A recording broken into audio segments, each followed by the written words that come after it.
Every month వచ్చే మీ current bill చూసి షాక్ అవుతున్నారా? దీనికి సొల్యూషన్ మా టెర్రస్ మీద ఉంది, వచ్చేసాయండి.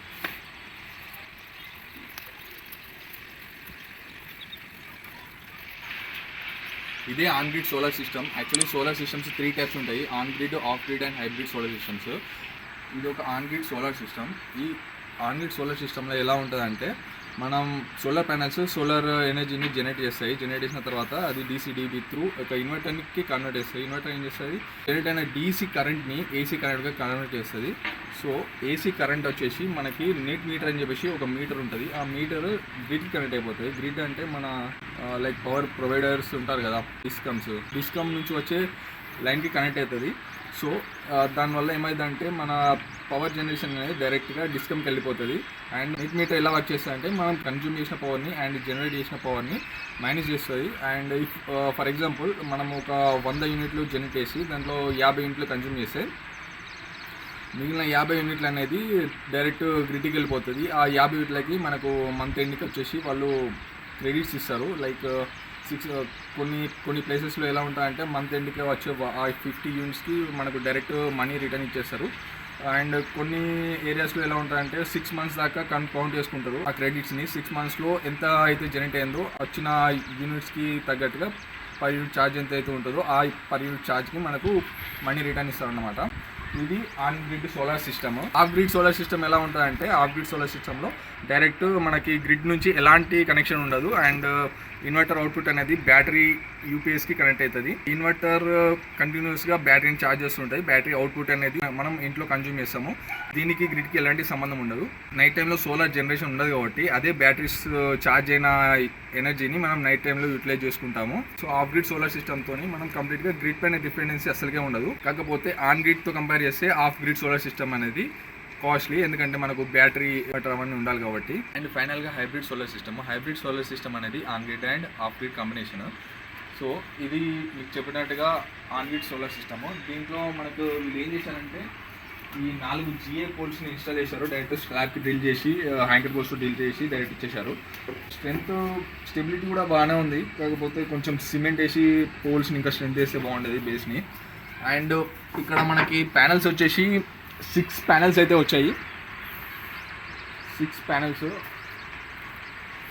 అండ్ ఈ ప్యానల్స్ బైఫేషియల్ టెక్నాలజీతో వచ్చాయి. బైఫేషియల్ అంటే పైనుంచి అండ్ కింద నుంచి కూడా సన్లైట్ పడ్డా కానీ ఇది సన్లైట్ని అబ్జర్వ్ చేసుకుంటుంది. సన్లైట్ అబ్జర్వ్ చేసుకొని మనకి సోలార్ డీసీ యూనిట్స్ని జనరేట్ చేస్తుంది. ఇక్కడ మీరు చూసుకున్నట్టయితే ఈ panels premier energy panels. And max system voltage వచ్చేసి 1500 volts, 75 amps దాకా జనరేట్ చేస్తుంది.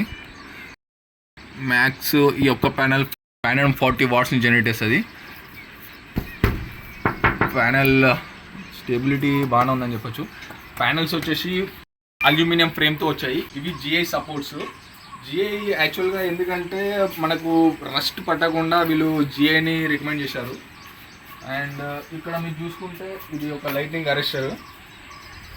మామూలుగా మనకి ప్యానల్స్ ఎక్కడ ఉంటాయి అంటే టెర్రస్లో హైట్లో ఉంటాయి. సో ఎక్కువ పవర్ సర్జెస్ అయినా లేకుంటే ఎక్కడైనా లైట్నింగ్ థండర్ స్టార్మ్స్ పిడుగులు అలాంటివి ఏమైనా వస్తే ఇది డైరెక్ట్ సోలార్ ప్యానల్స్ డ్యామేజ్ కాకుండా ఇది ఆ లైటింగ్ స్ట్రోక్ని అబ్జర్వ్ చేసుకుని దాన్ని డైరెక్ట్గా మనకి ఇక్కడ మన ఎర్త్ పిట్స్కి డైరెక్ట్గా దాన్ని ట్రాన్స్ఫార్మ్ చేస్తుంది.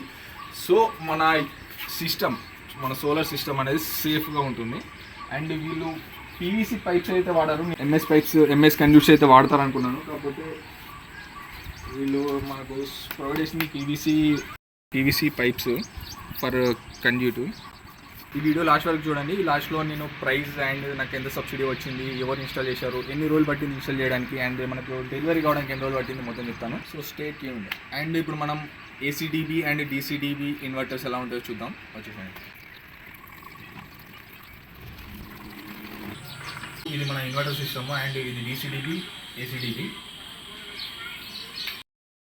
కేబుల్స్ వచ్చేసి డైరెక్ట్ ఇక్కడ ఉన్న DC/DC కనెక్ట్ అవుతాయి. DC/DCలో ఏంటంటే ఒక బ్రేకర్ అండ్ ఒక సర్జ్ ప్రొడక్షన్ డివైస్ ఉంటుంది. ఈ సర్జ్ ప్రొడక్షన్ డివైస్ మెయిన్గా ఏం చేస్తాయంటే, మనకు సోలార్ నుంచి వచ్చే సర్జ్ ఏమైనా ఉంటే లైక్ లైట్నింగ్ సర్జ్ అయినా అలాంటివి ఏమైనా ఉంటే అప్పుడే ఇది ఆఫ్ అయిపోతుంది. సో మన ఇన్వర్టర్ సేఫ్ అయితే అన్నట్టు. ఇది ఇన్వర్టర్ వచ్చేసి పవర్ వన్ మైక్రో సిస్టమ్స్ నుంచి. ఈ స్పెసిఫిక్ ఇన్వర్టర్ ఏంటంటే వైఫైతో ఉంటుంది. సో ఈ ఇన్వర్టర్కి ఇక్కడ DC ప్లస్ ఆర్ మైనస్ దీని అవుట్పుట్ నుంచి మనకు ఇక్కడ ఇన్వర్టర్కి ఇన్పుట్ ఇచ్చాము. ఇక్కడ నుంచి ఇది మన AC output. Inverter DC to AC convert చేస్తుంది. ఇది ఒక electronic inverter, not transformer type. And దీనికి మీరు చూసుకుంటే ఎర్తింగ్ కూడా కనెక్ట్ చేసి ఉంది. దానిలో కూడా ఒక ఎర్తింగ్ కేబుల్ ఉంటుంది, దీంట్లో కూడా ఒక ఎర్తింగ్ కేబుల్ ఉంటుంది. ఈ 3 సిస్టమ్స్లో ఎలాంటి ఫాల్ట్ వచ్చినా కానీ మనకు ఎర్తింగ్ త్రూ గ్రౌండ్కి వెళ్ళిపోతుంది. ఈ యూనిట్ వచ్చేసి మనది ACDB. ఇన్వర్టర్ నుంచి కన్వర్ట్ అయిన DC టు AC కరెంట్ అనేది డైరెక్ట్లీ ACDBకి వస్తుంది. ACDBలో మనకి సర్జ్ ప్రొటెక్షన్ డివైస్, దాని తర్వాత సర్క్యూట్ బ్రేకర్ ఉంటుంది. సో సర్క్యూట్ బ్రేకర్ తర్వాత నుంచి మనము పవర్ని డైరెక్ట్ నెట్ మీటర్కి యాడ్ చేస్తాము. కాకపోతే ఈ సర్జ్ ప్రొటెక్షన్ డివైస్ అనేది చాలా ఇంపార్టెంట్. ఇది ఏం చేస్తుందంటే మనకు గ్రిడ్ నుంచి ఎలాంటి ఏమైనా అన్వాంటెడ్ ఫ్రీక్వెన్సీ ఆఫ్ కరెంట్స్ వచ్చినా కానీ, హై కరెంట్స్ వచ్చినా కానీ ఈ ఇన్వర్టర్ డ్యామేజ్ కాకుండా మనకి ఈ సర్జ్ ప్రొటెక్షన్ డివైస్ అనేది ఉపయోగపడుతుంది. అండ్ అలాగే సర్క్యూట్ బ్రేకర్ కూడా హై కరెంట్స్ ఏమైనా ఉంటే ట్రిప్ అయిపోతుంది. దీంట్లో కూడా ఒక ఎర్తింగ్ కేబుల్ ఉంటుంది. ఈ 3 యూనిట్స్కి 3 సపరేట్ కేబుల్స్ ఉంటాయి. DC కాబట్టి మనం 4 స్క్వేర్ mm కేబుల్ అయితే వాడాము. 4 స్క్వేర్ mm ఎందుకంటే మనకు లాసెస్ తగ్గించడానికి. DC కరెంట్ అనేది డిస్టెన్స్ పెరిగిన కొద్దీ లాసెస్ అనేది చాలా ఎక్కువ ఉంటాయి, I²R లాసెస్. ఎందుకంటే కరెంట్ ఎక్కువ ఉంటుంది DCలో, వోల్టేజ్ తక్కువ ఉంటుంది కాబట్టి. అండ్ AC కేబుల్ వచ్చేసి ఇది 2.5 స్క్వేర్ mm. ఈ 2.5 స్క్వేర్ mm అయినా కానీ మనకు లాసెస్ తక్కువ ఉంటాయి. AC కేబుల్ మనం 2.5 స్క్వేర్ mm వేసుకున్నాము. DCకి వచ్చేసి 4 స్క్వేర్ mm కేబుల్ వేసాము to save losses. ACDB output వచ్చేసి మనకు నెట్ మీటర్ కనెక్ట్ అవుతుంది. సో మనం కిందికి వెళ్దాం, నెట్ మీటర్ వస్తాం. నెట్ మీటర్ కంటే ముందు మనం ఎర్త్ పిట్స్ ఎలా ఉంటాయో చూద్దాం. ఈ కేబుల్ అనేది మనకి ఈ కండ్యూట్ త్రూ మనకు 3 కేబుల్స్ వచ్చాయి. ఈ 3 కేబుల్స్ ఈ 3 ఎర్త్ పిట్స్కి కనెక్ట్ అయ్యాయి. ఎర్త్ పిట్లో ఈ ఎర్త్ పిట్ కనెక్ట్ అయిన రాడ్ అండ్ కేబుల్ లోపల కెమికల్స్ ఉన్నాయి. ఎర్త్ రెసిస్టివిటీని తగ్గించడానికి ఆ కెమికల్స్ వాడతాం. ఈ 3 పిట్స్ సేమ్ ఒకేలా ఉంటాయి. లోపల 3 రాడ్స్ ఉంటాయి, కాపర్ రాడ్స్. కాపర్ రాడ్స్కి మనకి ఈ ఎర్తింగ్ కేబుల్ అనేది కనెక్ట్ అవుతుంది. అండ్ లోపల ఎర్తింగ్ కెమికల్ ఉంటుంది. ఆ కెమికల్ ఏం చేస్తుంది ఎర్త్ రెసిస్టివిటీని తగ్గిస్తుంది. ఎంత ఎర్త్ రెసిస్టివిటీ తక్కువగా ఉంటే ఎర్తింగ్ కనెక్ట్ అనేది అంత ఫాస్ట్గా, అంత ఈజీగా ఎర్త్కి వెళ్ళిపోతుంది. ఎవరికి ఏం షాక్ తగలకుండా, ఎక్విప్మెంట్ డ్యామేజ్ అవ్వకుండా. ఆ ACDB అవుట్పుటే ఈ కేబుల్. యాక్చువల్లీ ఇది ఇంకా టర్మినేషన్ ఇంకా కాలేదు, వర్క్ జరుగుతున్నాయి. ఇక్కడ మనకు నెట్ మీటర్ అని చెప్పేసి ఒక మీటర్ వస్తుంది. ఆ నెట్ మీటర్ అవుట్పుటే మనకి డైరెక్ట్ గ్రిడ్కి కనెక్ట్ అవుతుంది. ఈ ఎంటైర్ 3 kW సోలార్ సిస్టమ్కి నాకు అయిన ఖర్చు వచ్చేసి 1,90,000. ఈ ఎంటైర్ 1,90,000లో PM సూర్యగర్ యోజన అనే స్కీమ్ నుంచి నాకు సెంట్రల్ గవర్నమెంట్ నుంచి 78,000 అనేటివి నాకు బ్యాక్ అవుతాయి.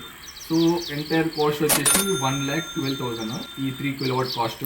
ఈ 3 kW system installer osmium energy. నాకు 1 month పట్టింది. ఇన్స్టలేషన్ స్టార్ట్ కావడానికి 1 month పట్టింది. డెలివరీ 20 daysలో డెలివరీ అయింది. అండ్ ఇన్స్టలేషన్కి 1 month పట్టింది.